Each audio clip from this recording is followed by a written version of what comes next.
Welcome to my Pilates Mödling talk number 10. Today with my special guest, Andrea Maida. And Andrea, do you remember how we met?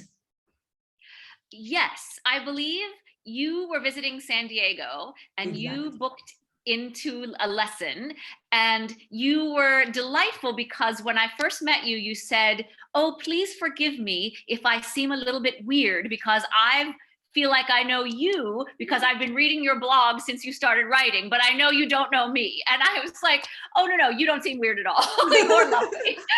You still remember that. I wanted to visit you 1 year before that because my son was an au pair, and there you Yes, were already gone for Christmas to visit your parents. And yes, yes. and and you said, yeah, just find another trainer around San Diego. There are more than enough. And then I thought, but I want you. So next year I tried again, and I really got an appointment with you, and it was marvelous. And I told you right away, please, could you come to my studio and teach a workshop or 2 or 3 workshops? Yes, because you had asked me, would you ever want to come to Austria? And I was like, I would love to come to Austria. That was in 2017, I think. Yes, I believe so. Yes, which now seems like so long ago. Right. And I got to know you via your blog and your YouTube channel. Can you tell us about this a little bit? Yes.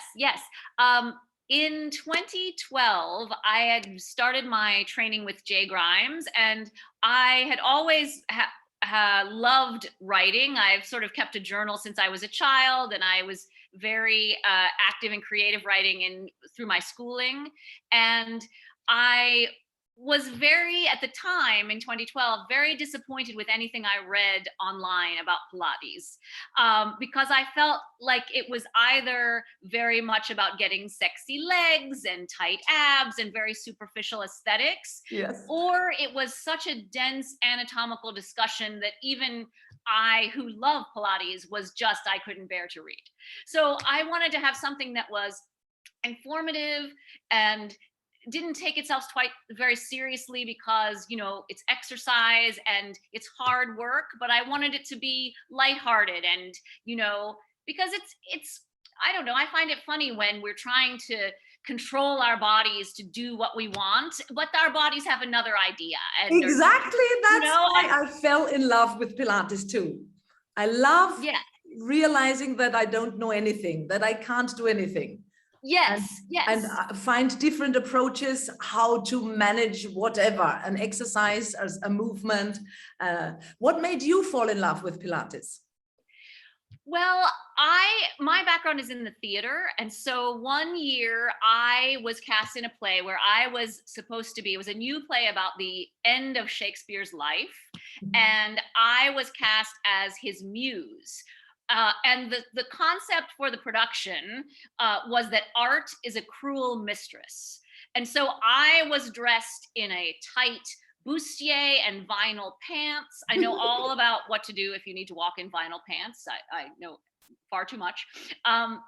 And I had to jump about this sort of multi-level space and be very physical. And I thought, I need to feel comfortable in my body and kind of own this sort of sexy character, which is not something that I found in my wheelhouse. Yeah. And so a friend of mine who also had to wear something very revealing in a play, she won. Her costume was much more revealing than mine. She said, you should come to this Pilates studio. I've been taking class. And she gave me the brochure. And at that time, as an actor, the mat class was the least expensive version of Pilates. So I thought, okay, I don't know what Pilates is, but I've done a lot of yoga. It's just me and a mat. How different can it be? Let's go take this Pilates mat class. So in this class, which was basically a whole hour dedicated to about 7 exercises, right? So we're going to do them over and over again.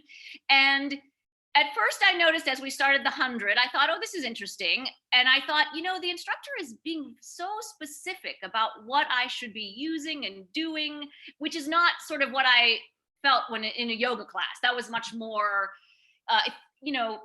Free. yes, free or introspective, or this I felt like, well, there's a lot to pay attention to. I can't think about what I'm going to do after class. I can't look at the person next to me, so I felt immediately a focus that was You're uh fully immersed in movement. yes, and it was refreshing to just be able to focus on the present, because Cool. I feel like we don't Cool. often do that. And then so we did the 100. Then the next exercise is the roll up. And I did not know that my back is stiff. It took me 29 years to figure that out. And so I could not roll up. We were just on a floor and a rolled out mat, not an apparatus mat. And everyone else rolled up, and my legs flew up in the air, and I sort of thought, well, what's happening? I don't know what's happening. And so I was a little bit like, this is the second exercise in a basic class, and I felt I was reasonably fit. I was young, and I thought, is this is this something I should be able to do? Is this a problem? So I feel like partly I fell in love with Pilates because it gave me a lot of information, and some of which I wasn't really interested in learning. Okay. And this brings me to my next question. Is the roll up an exercise that you do with beginners? Yes. And The full roll up. Sometimes, depending on the person, sometimes yes, but sometimes we need to do a little work before, the roll up is sort of a more complex project for someone else, just like it was for me, but now I know what to do. Yeah, good. What's Yes. your favorite Pilates exercise? Well, I really should say the roll up, because now, 20-ish years later, I realize that the roll up is a great encapsulation of many things that are hard to do in one's body. What does it include for you? It includes the ability to sit up tall, to lift everything, even the things at the base of where you're sitting, which don't want to move. I feel like it also is a test of if things are in balance and if things can work together, or if there's one thing that wants to do everything. So I feel like all of the Pilates exercises work on that. And, I was just considering that it should be my next Pilates project, because I feel like it is very simple and we learn it very early on, but it is actually involved and complex. Absolutely. And we do it in the beginning with everything, but not how it should be done. We don't do it you do it with lots of accessory muscles and not the real deep ones.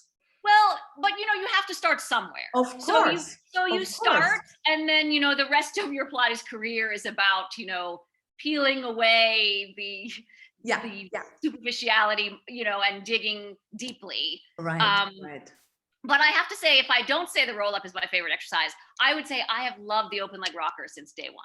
Just love that thing. I don't know why that was so much more accessible.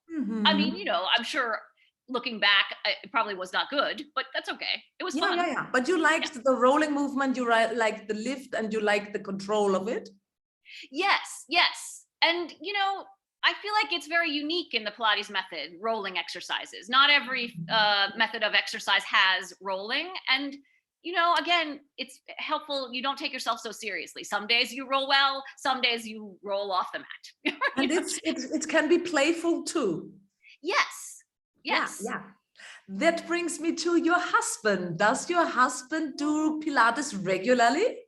Because I see him sometimes with you on YouTube videos. Yes. He was my very first practice student when I was starting to be a teacher.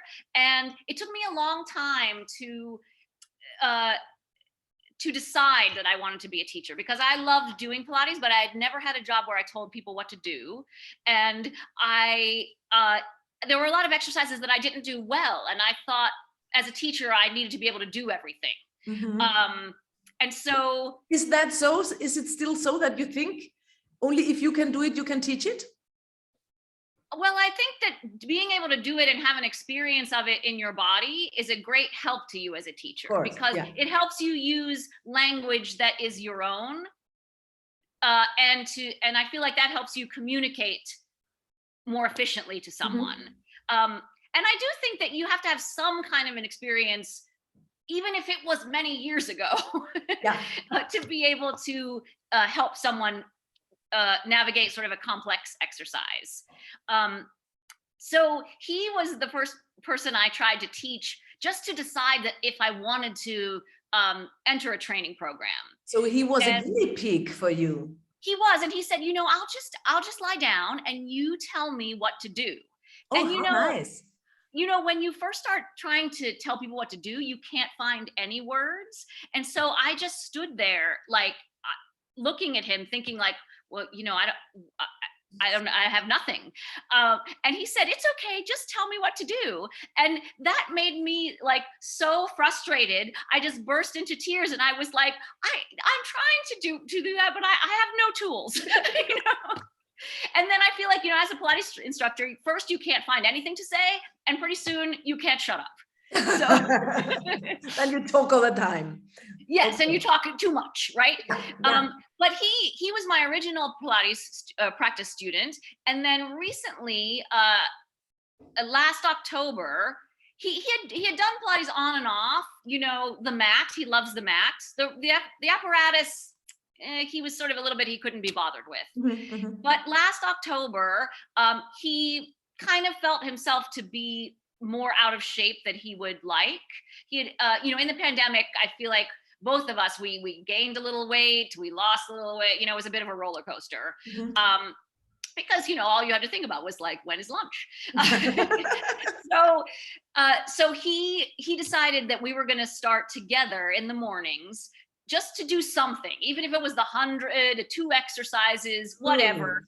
He had his list of mat exercises, and I thought, okay, well, I'll try to be not helpful, because that, he needed to be left alone and not have me, micromanaging. And so he went into my one studio room, and I went to the other room. And then about 15 minutes later, he came out of the studio room, and the look on his face was all that I needed to know. He was just, he himself was like, oh my gosh, like everything was hard and terrible, and my gosh, I need to do something. Good. And so so I didn't even have to convince. And he loves the armchair, because it helps him manage his shoulder. And he's actually learned a little bit of reformer now. He does like a basic reformer, which I was very happy to see. Wow, give my love to Joe. Yes, he's doing a great job. Congratulations from Austria. I will certainly let him know. And he's actually quite a talented mover. I feel like he does a really nice job at the exercises. Good. Yeah. He is not like the open leg rocker, not his. Yeah. Andrea, last time I saw you live, you were taking surfing lessons. Yes. Are you still doing that? Well, the pandemic, I went one time in the fall. I live in San Diego, so I went in October around my birthday. I went one time. And last year, 2021, I actually did not go at all. So I always liked surfing as like, exercise disguised as fun. Yeah. And yes, so and my friend actually that I go with, he has made like a little van that's all like a surfing mobile, basically, that we park at the beach, and it's very fun.